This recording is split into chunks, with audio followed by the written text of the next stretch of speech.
ভিতরে মাংস আছে, এটা হলো মাংসের চপ। হ্যালো বন্ধুরা, রাতের বেলা একটা বাজারে চলে আসলাম আর আমার সাথে অনেক দাদাও এসেছে।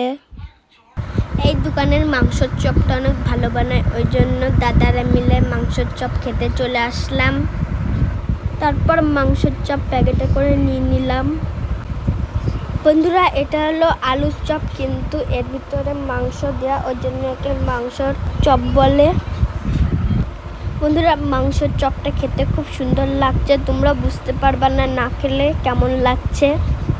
আর আমার সাথে সব দাদাগুলো চপ খাচ্ছিল। বন্ধুরা, খেতে খুব সুন্দর। এর ভিতরে মাংস আছে, এটা হলো মাংসের চপ। বন্ধুরা, আমাদের মাংসের চপ খাওয়া হয়ে গেছে, এখন আমরা বাড়ির দিকে যাব।